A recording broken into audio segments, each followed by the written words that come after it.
Welcome to the Going to Seed podcast. This episode, we're talking to Taylor, a US amateur crop breeder who is working on so many different species and genera that I have trouble keeping up with them all.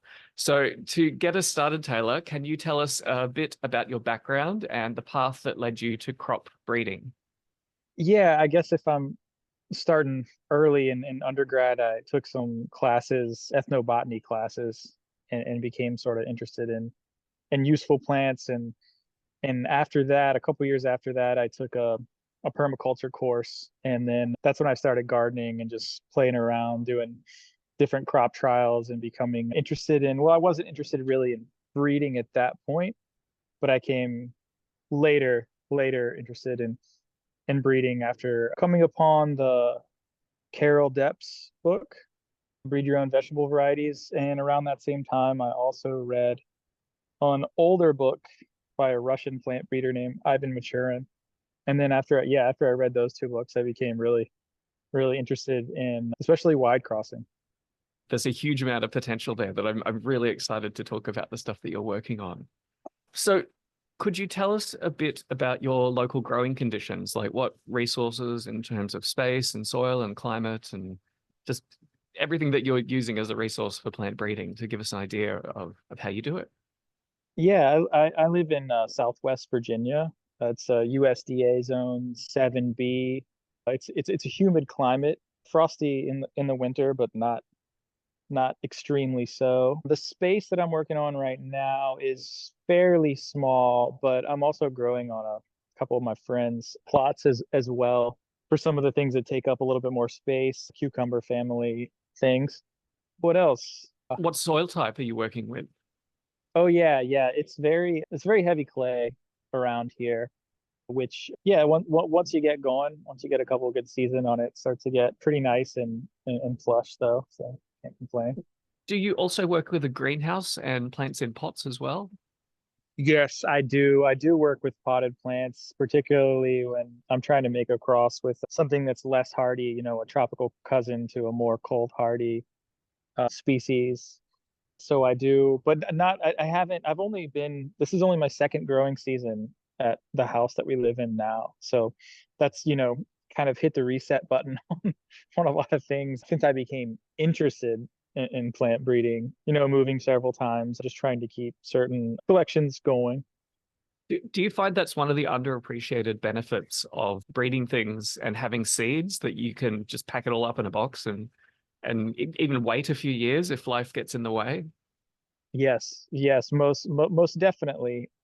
And I would say a lot of the species that I am interested and have been interested in are herbaceous perennials, to where you get the advantage of, quick seed to seed growing, as well as the vegetative propagation. And then that's also a nice, yeah. Just on some more mundane practical issues, when you're growing out in the ground, how do you deal with fertility and weeds and pests and irrigation for that matter? It's a continual learning process, I guess. I mean, as far as the distribution of rain goes, we're pretty blessed around here. Droughts are things that exist on the scale of like weeks or months. Mhm. So they're not. And because my growing now and up until now has always been more on the small scale with hand tools, I approach problems at kind of a small scale level. As far as weeds go, I'm out in the garden. It's not a huge space, so I may pull them or mulch them or plant ground covers, and then a lot of the stuff that I grow is pretty just vigorous and tough anyway, so it can hopefully compete okay. And do you have many pest problems, or do you try and breed for pest resistance? Yeah, here in the eastern U.S., it seems like more and more every year. There's a new, I think, spotted lanternfly just showed up in the county adjacent to us, and we just got allium leaf miner. It takes out a lot of the onion crops. So a lot of them I'm still learning how to deal with, but whenever I can, I try to see if there's room for selection for more resistance for sure.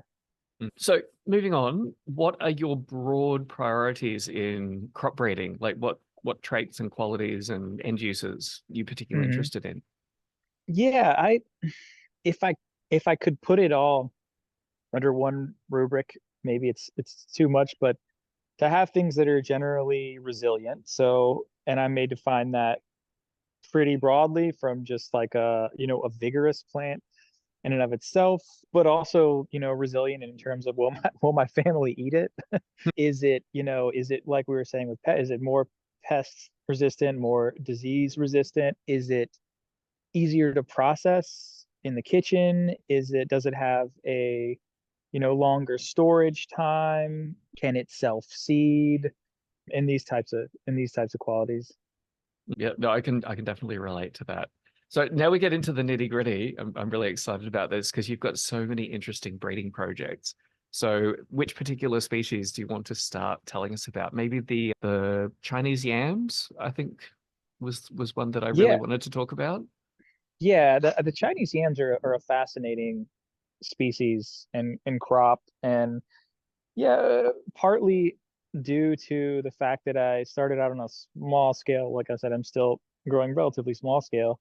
In terms of starches and carbohydrates, I became more focused in on the root crops for that reason instead of the grains. And it became apparent that the Chinese yam, coming from an analogous climate to where I am on the eastern US, China and Japan, where they're cultivated on a large scale, it it, it became salient as a crop that would grow really well here and is a good, kind of potato substitute starch crop. And so I think that one became on my radar early on when I was looking at that.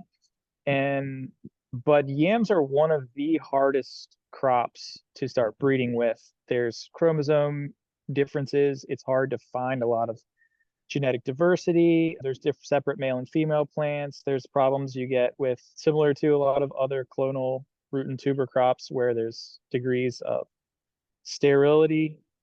And so I wouldn't say it's a crop that I've made a lot of progress on necessarily, other than in the early stages now of starting to do some seed growing. And for years it was just, well, how can I find a female plant? How did you go about collecting diversity of that particular crop? Two main sources. Well, first of all, the kinds of cultivars of Chinese yam which are available 99% of the time.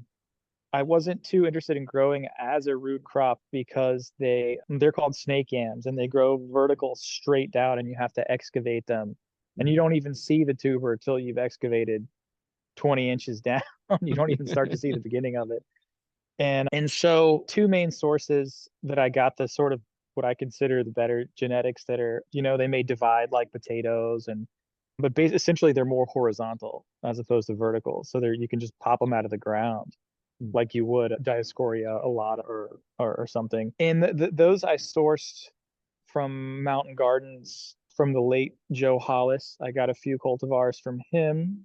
He's one of the most enthusiastic supporters of Chinese yams in the U.S. Incredible gardener and person. And then another few cultivars I got years ago online from Japan, back when it was sort of easier to do that thing where they were just being exported as a food, as a potato. So do you do any controlled pollination? Because I've tried to do this with my limited yam diversity, and those little tiny primitive flowers look like a nightmare to work Hmm. with. Yeah. Yeah, no. No, up to now, I'm lucky. It just looks like the native. I'm not really sure if they're thrips or some other type of small insect. Seems to pollinate them fairly well, even when they're not, directly adjacent one cultivar to the other. So, but no, I'm like you. I've played around looking at the collecting pollen and but the small flowers have dissuaded me. But luckily the open pollination has been working. Yeah, yeah, yeah. It was on my to-do list for crossing them, and then yeah, the species I had on hand were so distant I would have had to do deliberate crossing, and I'm like, let's Hmm. maybe put that off for a few years. Yeah, I haven't. I've been all been working with the same species, so You have you haven't been haven't been tempted forced to to resort. have you been tempted to bring in any other species to add to the collection just to see if you get spontaneous crossing? Because hybridization seems I to be fairly Yeah, common in the genus. yeah. The only other species which I'm currently growing is Dioscorea bulbifera, the air potato, which Mm. is, coming from a more warmer climate than we have here. It's not winter hardy in the grounds. I take the tubers inside, and then sometimes, like last year where it was a El Nino, the coolest summer ever, like the the what we call the air potato, the Dioscorea bulbifera, didn't really even sprout until like August. Hmm. So I that's the only other species I have currently. If I can get the timing right, I will certainly at least attempt to see if the insects would like to cross them. Here's the thing people should understand. Often when you're doing these wide crosses, it will take years for just the right season to like line all of the stars up for you. And I mean, you can Hmm. often overcome those barriers with a lot of deliberate effort, but sometimes just growing things side by side and waiting and keeping your eyes open, you can get lucky that way too. And I've got a bit of an Yeah. obsession with aerial tubers. There's only a few plants that do this, and Hmm. I think it has so much potential to be a trait that's developed into crops so that you can have a tuber crop that you don't actually need to do all of that digging to harvest. Yeah.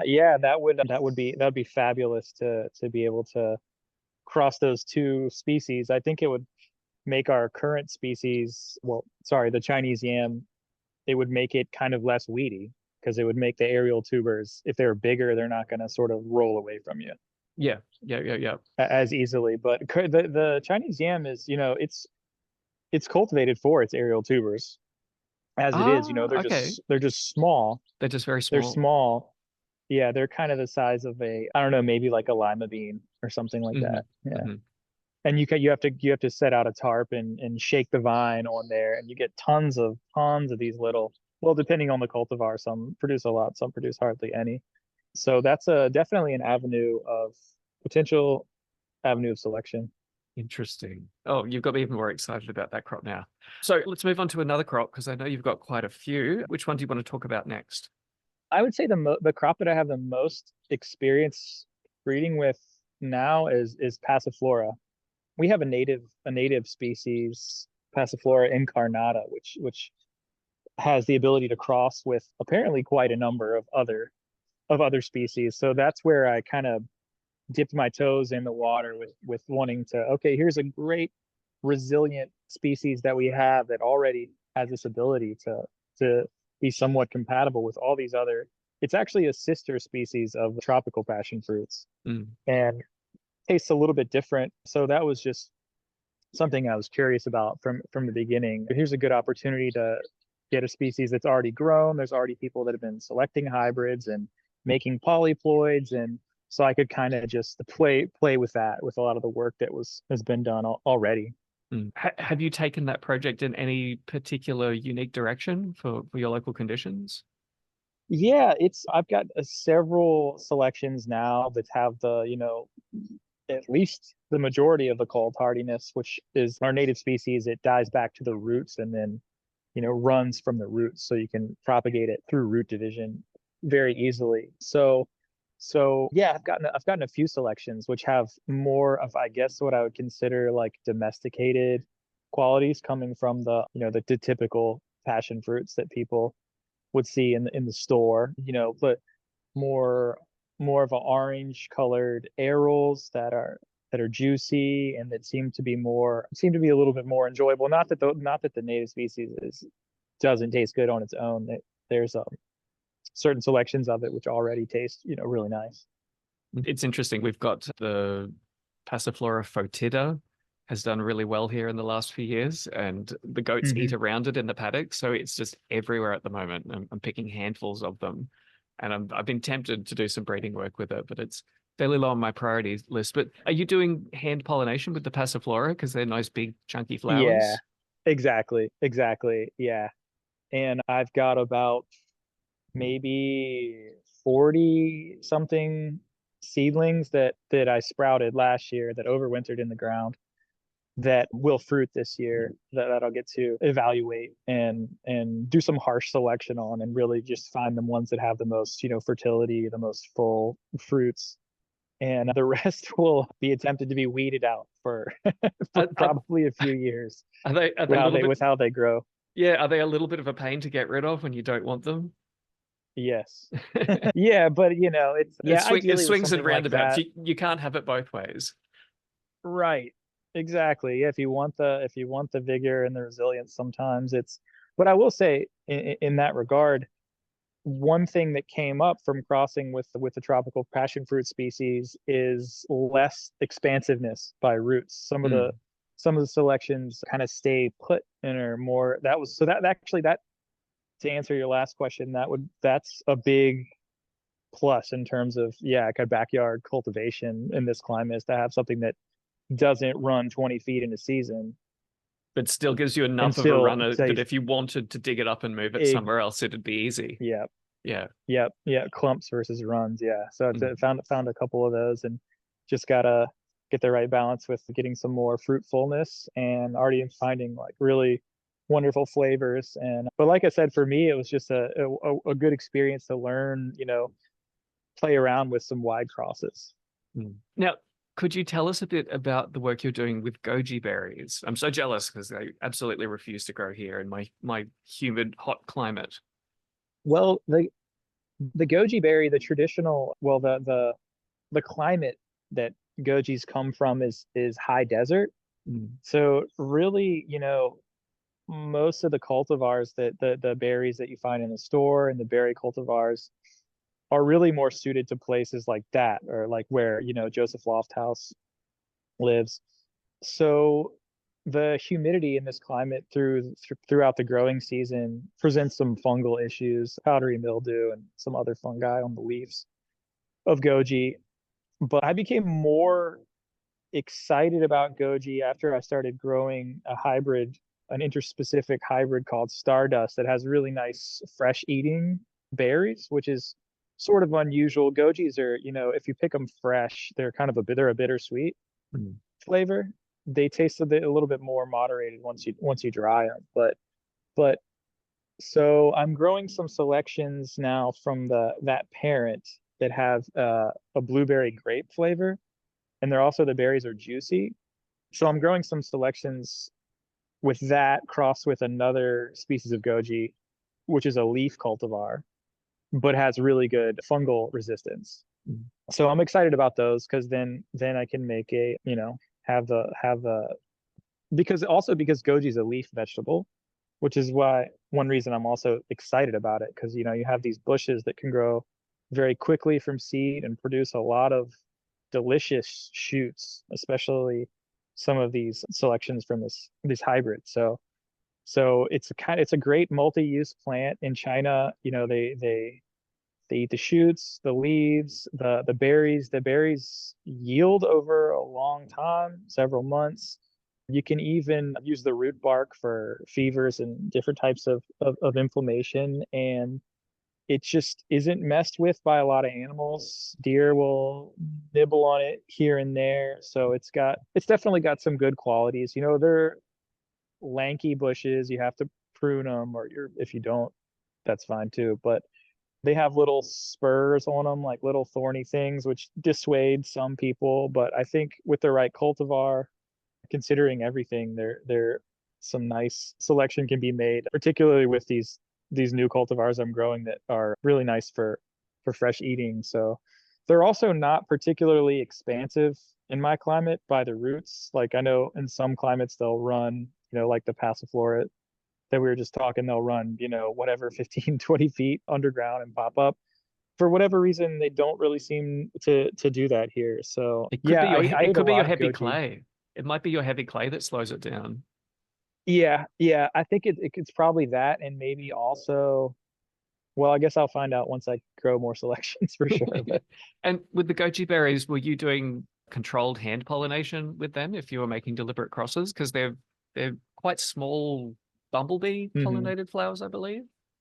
Yeah, yeah. No, I just did open pollination. I was waiting for my leaf goji, Lycium chinense cultivar to flower last year, and then as soon as it synced up with this hybrid, they seeds formed right away.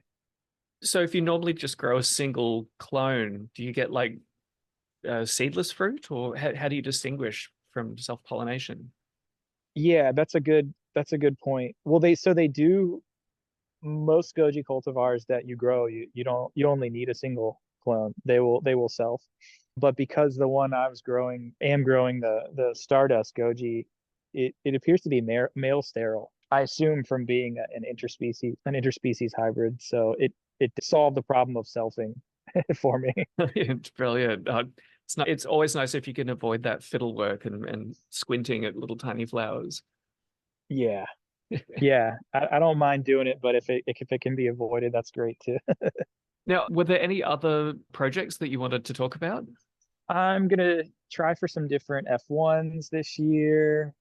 Oh yeah, I guess the other one I'd like to talk about maybe is a cucurbita, a pumpkin cross that I made last year with a wild Mexican pumpkin Oh, called wow. Cucurbita lundeliana Mhm. that I made. I got a few fruits at the end of the year. I had one seedling pop up from this seed packet, and I was really rooting for it to grow, and it did. And so I got a few fruits with pollinated by cucurbit ficafolia, the shark fin melon was the pollen donor. So I'm actually this week about to send these seeds to a few different growers because I got more of the F1 seed than I'll need. But that project was a little bit of a curiosity, So, working with a wild species that's bitter and that sort of thing. But it mm, became very attractive to me because the wild species is an ancestor to all five domesticated pumpkin and squash species. So it retains the ability to cross fairly easily so the shark fin melon, the ficafolia species, up to now hasn't been successfully, well, they've made F1s, but it hasn't really gone past the F1s with the other domesticated species. So I mm. thought, well, this that last year was my first year growing that species as well. And I was really just impressed how it grew huge and grew up trees, and then found out that it stores really well if you pick it immature as a summer squash. Mhm. So I have some that I harvested in October as little small, like summer squash size, that are still in fantastic condition, just sitting in my dining room in a bowl, So, and they can but just be but cooked up. Yeah. so does the bitterness go from the flesh? Is this the shark fin melon we're talking about, or the wild Oh, Lundeliana that's sorry. Yeah, no, bitter? I'm talking about the shark fin. Okay. The Lundeliana, the wild Mexican ancestral pumpkin species, is very, very bitter, but it's eaten. It's eaten by the Maya. They grind it up into a flour, and I think they maybe do some leaching or something, and their palates are probably maybe more used to a little bit bitter, like a bitter melon Is it or more of a something. seed So crop? yeah, It's maybe more of a seed crop. they grind the whole thing up into a meal. Ah, interesting. But Interesting. it is sold in markets in Mexico as an edible species, but it is bitter, very, very bitter. So for my purposes, yeah, just being able to cross it with a different domesticated pumpkin species. So the F1 seeds will be all bitter, and then I'll have to do a back cross to domestic species to kind of select that out. Yeah, yep. So I'm guessing that the idea is when you make a relatively wide hybrid like this, the F1 population often has weaker fertility barriers to other species, like it gets a bit confused about its identity.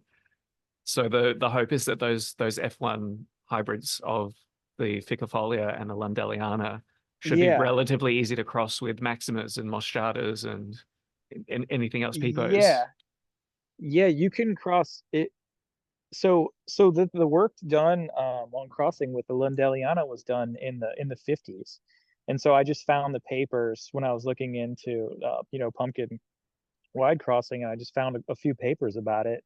And it just, because it's ancestral to the domesticated species, it, like, forming the F1s was not a problem at all. Like, every pollination I made took, and every Mm. fruit had a good number of seeds in it. Germination, I haven't done any tests yet. I'll start a couple of those soon, but all the seeds look good. Opened a few of them up, and there's embryos. So I already knew from looking at those papers that it wasn't gonna be a dead end at the F1. In fact, the F1s with the Ficofolia, have like 50% male pollen fertility. The same thing with and Maxima. Even Mm. the male fertility, the pollen fertility on the F1s is decent. You just have to cross them back to a domesticated mother. It's important to recover the domestic cytoplasm, Yeah, yeah. the seed parent aspect. So yeah, so I already knew that it wasn't going to be too much trouble as far as, like what you're saying. A lot of wide crosses, you can get stuck, or it can be very, very tricky to kind of go past the F1. Fascinating. I'm really excited about that. And I'll have to follow up with you and see how that goes with the next generations. No. Based on the papers that I read, the hybrid vigor of these crosses is, even when you do a back cross of the domestic and you got a 3/4 domestic pumpkin, they put out more than 40 fruits per plant. So this should be a lot of great kind of ancestral genetics to give. In my case, vine borer resistance is a big one, and also the heat tolerance of the Mexican pumpkin, the Lundeliana, is very, very good. Whereas the shark fin melon is, kind of wants to be in the part shade and starts to suffer once it gets above, 90 degrees. Now, as an aside, you seem to have a really great talent for finding papers on particular topics. So could you tell us how you do that research? Like, what resources do you use? I'm guessing mostly online. Yeah, yeah, mostly a combination of Google Scholar as well as Sci-Hub. Yeah. So yeah, in my case, I don't have a background, like formal background in like biology or something, but I was just so interested in the possibilities of crossing and wide crossing that I just started reading the papers over and over till I understood them. But yeah, using those two, the Google Scholar and the Sci-Hub, you can find a lot on there to see if if It's an uh, incredibly you know powerful combination that anyone with a library card who can get internet access can tap hmm into.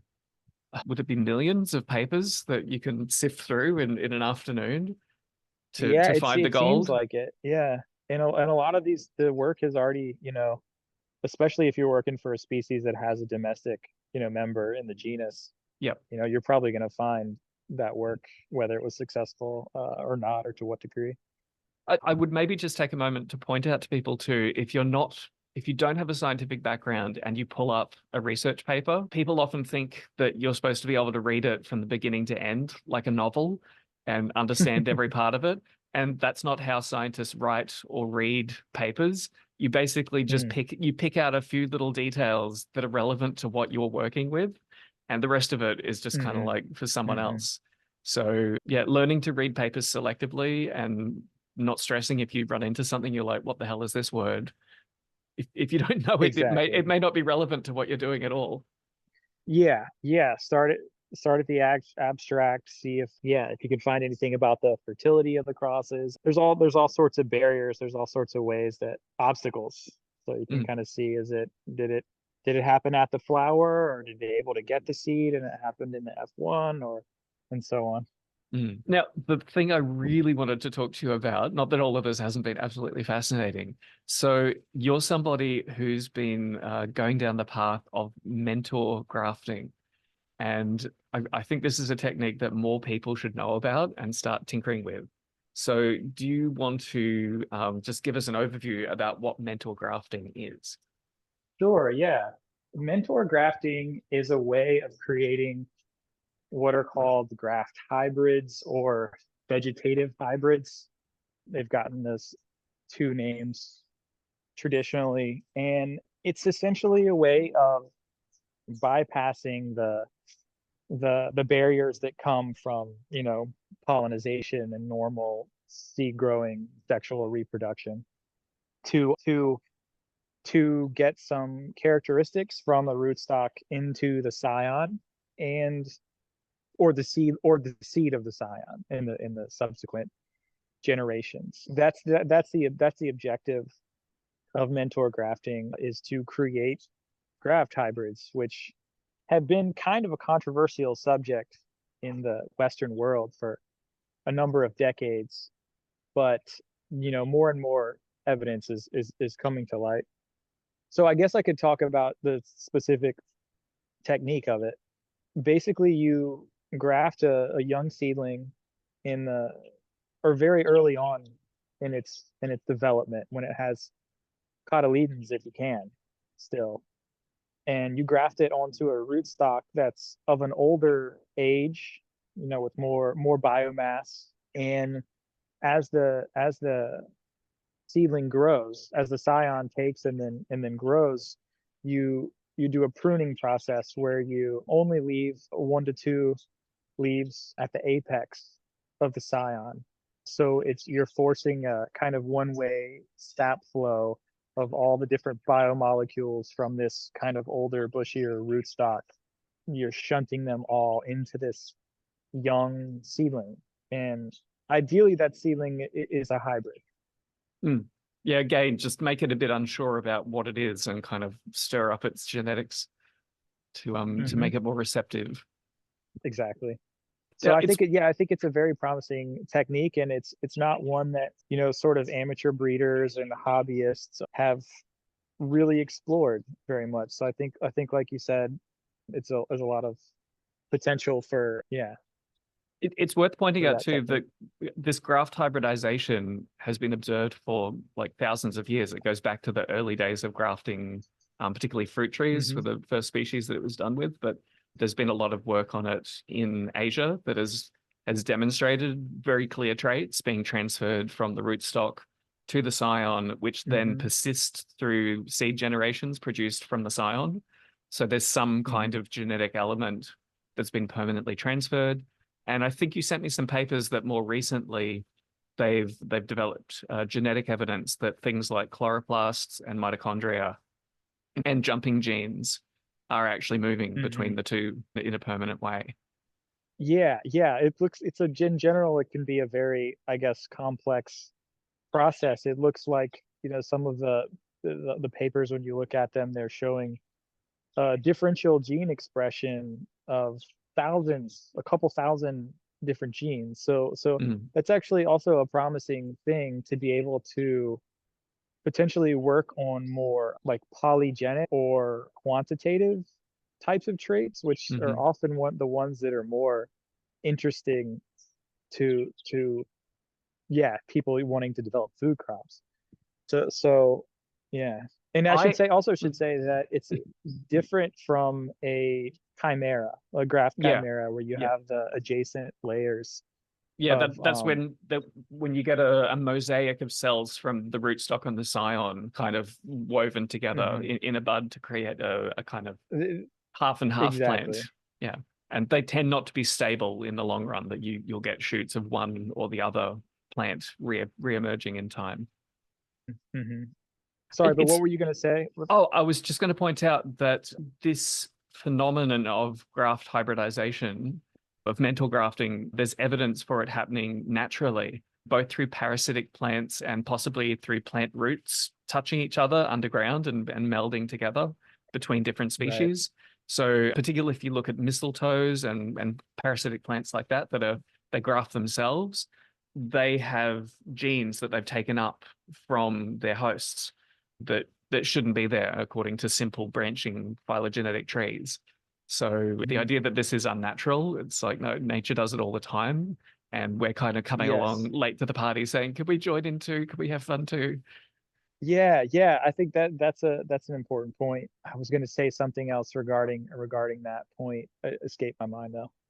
Oh, and there was one other thing. So microbes live inside and on the surfaces of plants in like a symbiotic relationship.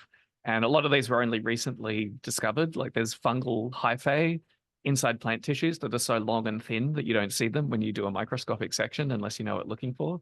And I have a strong suspicion that there are microbial symbionts moving between the two species as well. And that's something that hasn't been properly investigated yet. Yeah, yes. And another thing that I'd like to say about it is that the technique itself, the mentor grafting technique, was developed by a Russian plant breeder named Ivan Maturin, Mm. and what he was trying to offer to plant breeders, it was a way of making new selections, a way of plant breeding where you could be successful with relatively small population sizes using graft hybridization. So in his life, he was mostly poor and working on with relatively meager resources, small land, small population sizes of fruit trees. He was very into pomology, and so through developing this technique, he really made sure to emphasize that you could make progress this way even with a small population size of fruit trees, 30 to 40 individuals. And because of the influence of the graft, and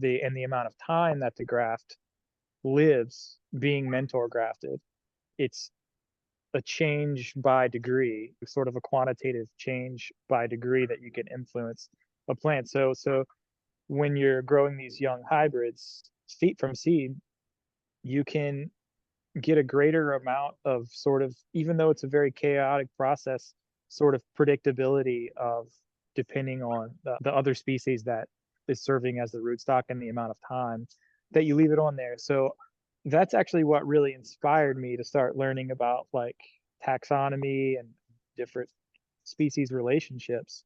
To, Yeah, to, yeah. to make So it so even more interesting, you sent me papers of Chinese researchers doing extremely wide mentor graft hybridization. So I think there was a mung bean grafted onto a sweet potato that then caused like a cascade of heritable traits in the mung bean. And I think I even saw yeah, one there's a between a monocot and a dicot. yeah, a wheat on sweet potato. Mm. There's a whole bunch of research that have done in China from on wide mentor grafting of vegetable crops. And what it looks like is that there's a lot of mutation that goes on through that type of process, as you might imagine. And but it is a mentor grafting research where they're pruning the scion so that it's pulling more from the rootstock, and then they collect the seeds. And but the type of variation that comes from all of that research strongly based on the transposable elements and chromosome rearrangement. Mm. So it's very kind of like mutagenic rather than like rather Radiation than, and chemicals, having yeah. yeah, but I mean to say rather than like having the mung bean like end up with a sweet potato leaf. In that case, it's so Oh, yeah. It's basically a way of stimulating the mung bean to mix itself up in all sorts of unpredictable ways. You're not which is necessarily going not to to turn a say you're not going to turn a mung bean into yeah. a sweet potato. Right. But on the other hand, they've done research where they grafted grapes onto Schizandra vines. And in that case, after year after year, first of all, they were graft compatible, which is wild. But through several years, the grape gradually take on more of the characteristics of the Schizandra vines. So when you look at the research on this type of stuff, you see a lot of things, different types of mechanisms. There's a lot of, yeah, potentially, well, there's a lot of different mechanisms at play. So, Mm. yeah, I don't think they're contradictory as much as just all part of a big, yeah, And symphony. I would point out this kind of mentor grafting work is probably more suitable for people with very small growing spaces where they've got a lot of time to do the fiddly grafting and get the techniques right. Yeah. Whereas someone who's got acres, they just spend all of their time producing and they don't have necessarily time left over to fiddle. hmm Yes, that's very true because even more than regular grafting, I mean, a lot of more and more vegetable growers, it seems like, are doing grafting now. I was reading a guy the other day who was talking about his cucumbers that were grafted on, I think it may have been shark fin melon rootstock, and he got 5 times the yield over the growing season of the cucumber. Mm, So he was saying, it's more effort doing the graft, but yeah, a mentor graft would be even more intensive because you're not harvesting from the plant and you're having to go and prune it continually. But once you get the variation, and you also get hybrid vigor from this in the mm. seedlings, which is nice too. But yeah, once you get the variation, you can either keep going and you can do repeat grafting of the off type seeds that you're selecting, the variant seeds. You can graft them back on, and then you start, increasing the amount of variation that you see if you're doing it from seed year after year. So it'll go from like 2% to 5% to 7% to whatever, 15% year after year if you just constantly select the off types and repeat the process. Yeah. Well, this So is yeah, why but I've, it's very yeah, fiddly. It's very fiddly, yes, for sure. But once you get that variation, then you don't need to continue grafting. So maybe you yeah. can get your, cucumbers that give you whatever 4 times the yield. Maybe you can get them without having to keep grafting them Mm, potentially. So yeah, I would strongly encourage listeners out there who are in the amateur plant breeding community to look into the possibilities of what mental grafting can do for you, because I think it's something that it's like it's a lottery ticket basically. Whenever you bring two plants together, you never quite know what is going to happen, but that just makes it more exciting, in my book at least. Yeah, yeah, and it's very different from a typical kind of graft, like I said, where you want to leave a lot of biomass, a lot of bushiness on the rootstock Mm, because you need it to photosynthesize and produce all those biomolecules that can then be shunted into the scion. So it's different in that regard. It's also different because you're pruning the scion the leaves of the scion as it grows.